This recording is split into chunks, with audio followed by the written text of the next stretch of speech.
Okay, right. So my name's Maeve Mulholland. I'm the director of AI at SnapAttack, and today we're going to be talking about item set mining in the registry. And the goal here is to, given some sort of attack, find a signature of some sort in the registry. Can we do that in an automated fashion that can be reproducible for helping threat detection engineering? So can't get either slide to advance. There we go. Okay, so what are we going to talk about? So our approach here is heavily influenced by our perspective on data and data for both traditional protection sort of within a SOC environment and for machine learning in particular. So I'm going to go over that a little bit and talk about how that led us to our approach and then this particular case study and the results. So what is the trouble with cyber data? We all kind of know the answer about this, but I'll go over it really quick. So let's start with a machine learning success. So Tesla is very high profile in their success with self-driving cars, despite some of the bad press. And one of the things they had to do is they had to learn how to detect stop signs. So to do this, they built a model by collecting data with all sorts of examples of conditions the stop signs could be in and maybe obscurations and that sort of thing. They had to pay people to label it.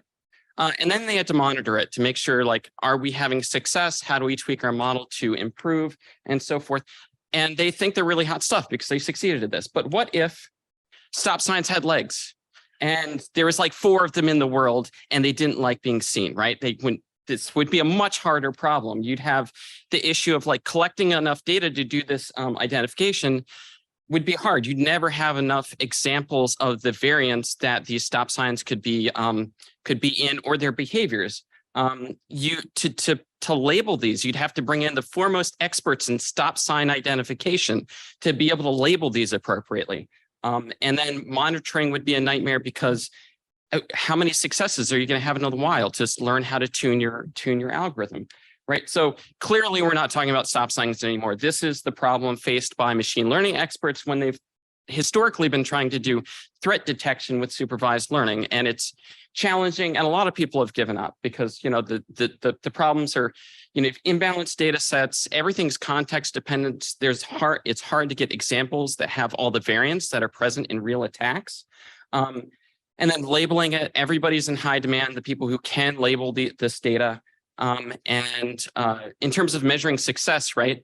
Measuring success in this context is knowing how to protect IT infrastructure. Like you have to solve the problem to measure success in some sense.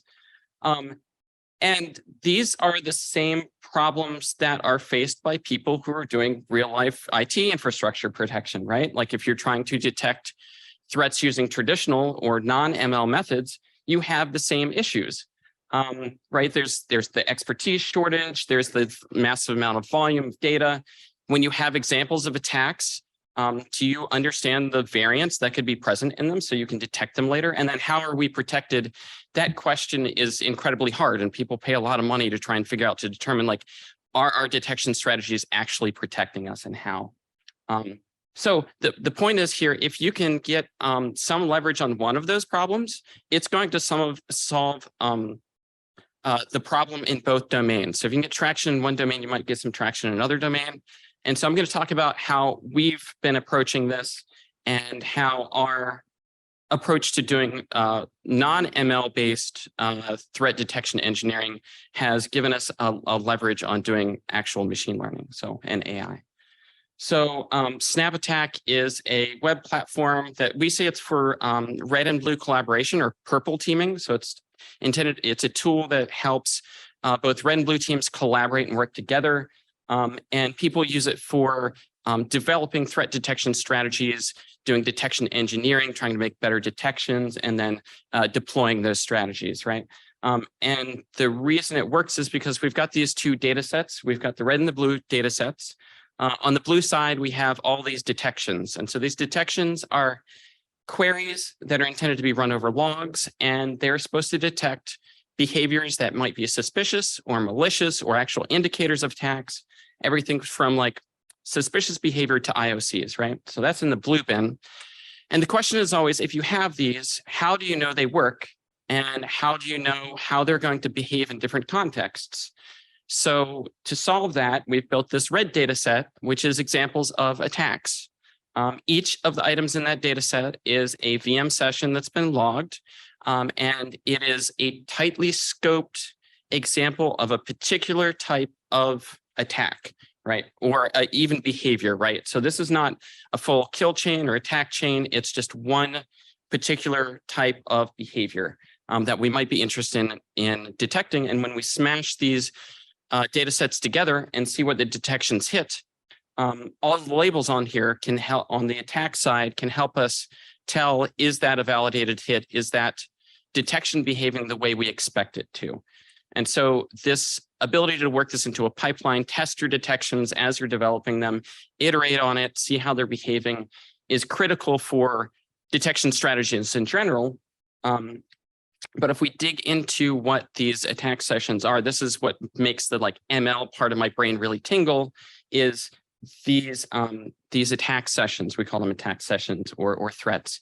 So what you're looking at here is from the platform, and it's an example of 4 different ways of doing a particular technique. That technique is called service creation or scheduled service creation, and it's used for persistence, right? And so a hacker went through and they did a VM session that was captured with 4 different ways of doing this, and then uploaded it, and they got a timeline and a video capture of their desktop. And they went through and they dropped red stars down on the timeline where they executed the techniques of interest. And then for every red star, they had the opportunity to, through an interface, to label one of the log lines or process GUID or leave it as a timestamp label. So we get really detailed labels of where things happen in the logs, not just like in the timestamps. And then these can be enriched with like MITRE ATT&CK tags. You can see this. We've got a free community edition. Just you can sign up for a login right there. And then we have this particular example, which is what we're talking about today, mining for signatures of in the registry. This is the actual attacks that we use. So you can check those out on the platform. Right, so this is labeled data. This is awesome. What do we do with this? One of the things besides this just being labeled data, there's other stuff other than like strictly speaking supervised ML we can do with it. And one is to recognize that we have, an attack or an example of a behavior and detections that are supposed to detect them. And when we have a validated hit, there's a connection between the two. And that makes a bipartite graph. So I took all 7,000 data points in our data set and constructed the graph out of it. And whoops, that's not right. 1 second. There we go. And I put it in this presentation, and marketing graphics said, you can't do that. It looks terrible. And so here's a better representation, like a nice clean representation of kind of what it looks like. But this subgraph here is accurate. This is one of the communities we pulled out of it. So once you have a graph, you can start doing community detection and pull out all these like clusterings of behaviors. And I dug into this. This is purely data driven and like sort of graph connection driven.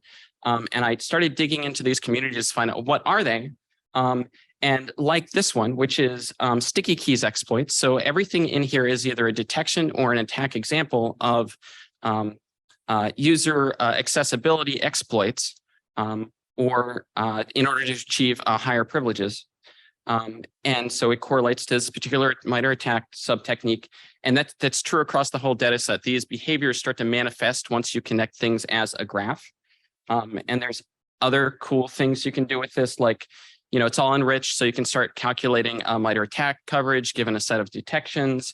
You can do similarity calculations by projecting this bipartite graph onto either the attacks or the defense side. And of course, as a graph, you can pull out machine learning features, which is TBD. I'm looking forward to seeing what I can do with that, but we haven't gotten there yet. Okay, so that's the data and the data perspective. We have all this labeled data. We have ways of collecting examples of behavior and logging them and labeling them well. And so what do we do with this? This is our case study. So we were reading through Jared Atkinson's SpectrOps blog, and he has a post playing detection with a full deck. And in it, he is concerned with detecting how are we doing on time? Fine. Detecting malicious service creation, which is a method for establishing persistence on a box. If you've hacked a box and you want to be able to live there, when it's reset, you'll lose all your access unless you set up something like a scheduled service to start up your remote access tool when the box resets itself. And so that's what this is. It's a way of establishing persistence. And you would want to find malicious examples of this kind of behavior. But if you're going to do that, you have to be able to find, identify, if you want to, so his quote was, if your detection goal is to identify malicious scheduled task creation, you must first be able to identify all scheduled task creation. So you have to be able to understand the base condition, all the different circumstances under which this could happen if you want to successfully detect it. And he, using his expertise as a threat hunt expert, looked through what happens on a box when you execute these different ways of scheduling a service. And he found that this registry key is always touched whenever that happens. And so he said, this is the base condition. This is what we can start with in terms of developing a detection to find malicious cases of this. And this excited us because we've really wanted to work with registry data because it's, it works across Windows boxes. It's much more robust against attacker variants, right? It's low-level OS activity that's being registered. And so if you can figure out what it means, then you can detect things, even if attackers are doing things like changing file names, padding binaries to change hashes and that sort of thing. So this has been a goal for a while. And so we're like, okay, if he can do this, maybe we can do this automatically. He's given us a particular case that we can try and reproduce. And so we go about trying to automatically answer his question is, can you discover this base condition? Okay, so actually hunting in the registry, how did we do it? So we had Nary, one of the founders, helped us out by writing a script that would go through and, can I laser point on here? No, okay.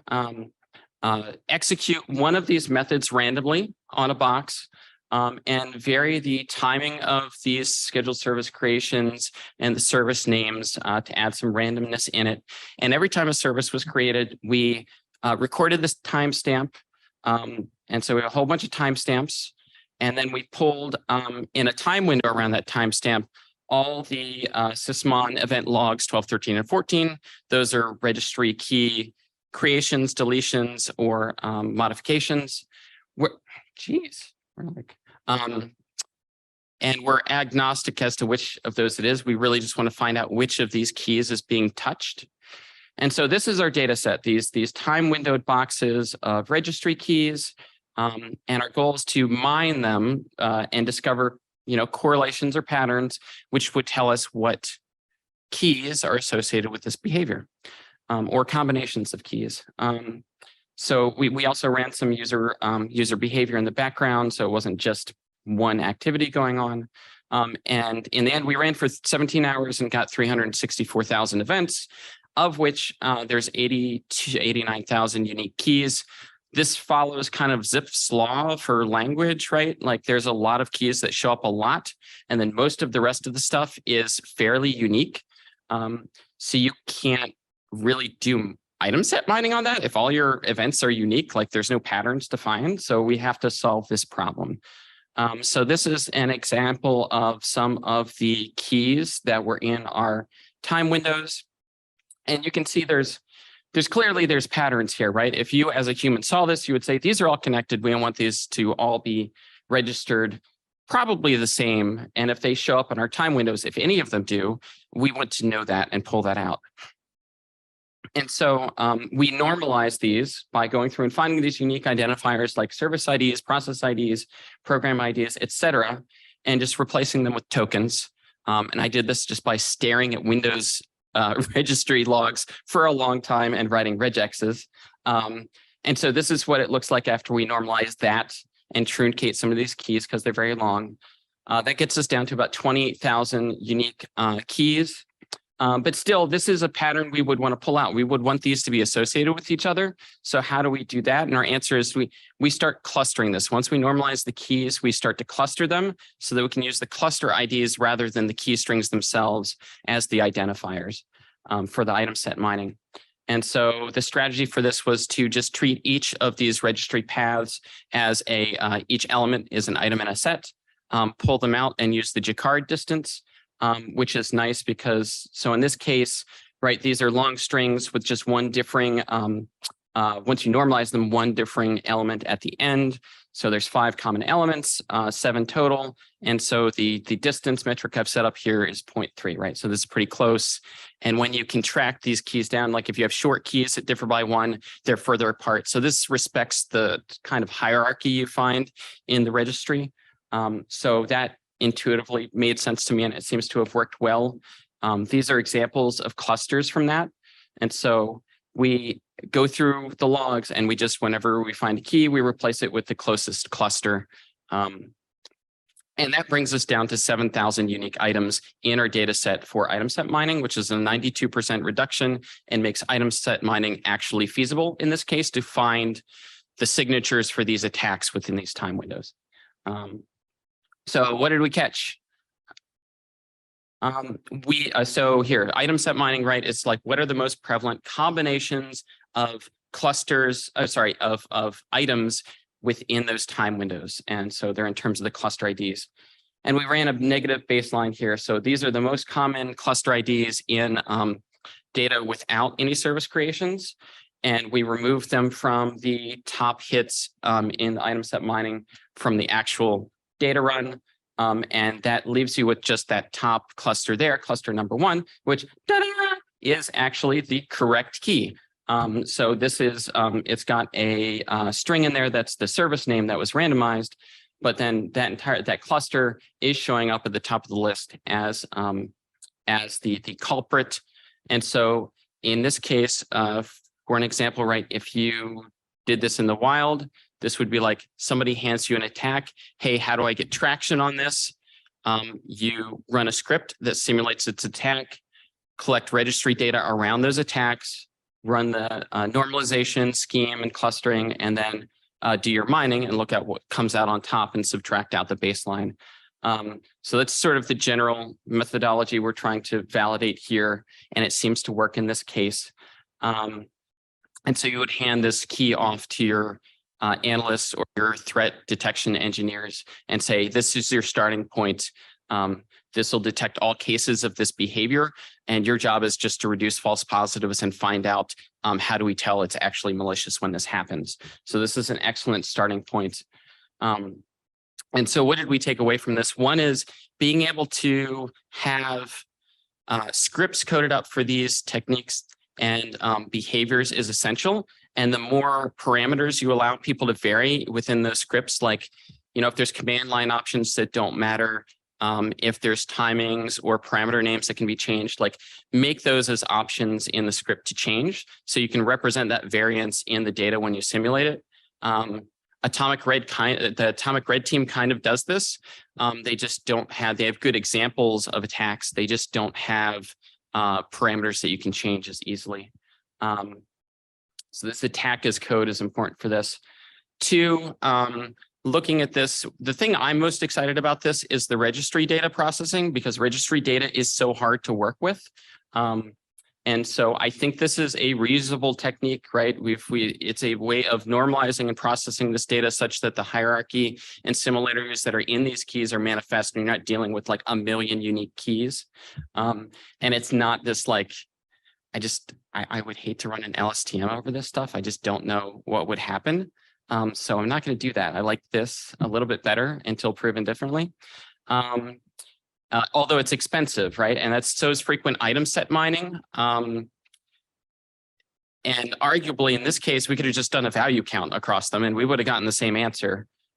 So in the future, we'll explore that and see where is frequent item set actually worth it. And it would be in the case that you have more complicated behavior that involves multiple keys. This would be able to pull those up and bubble up those combinations of keys where value counts might not be able to. So that's an open question here. And just a reminder, we have, if you want to check out our data, you can check out the community edition. We have lots of detections and attacks on there. And we have this one in particular that you can take a look at and see what detections hit it. What do the log entries look like? How is everything enriched? Yeah, so that's it. I should credit A key to this work is some of our founders, Frey, who helped formulate this problem, and Nary, who helped a lot with simulating the attacks. So, okay, any questions?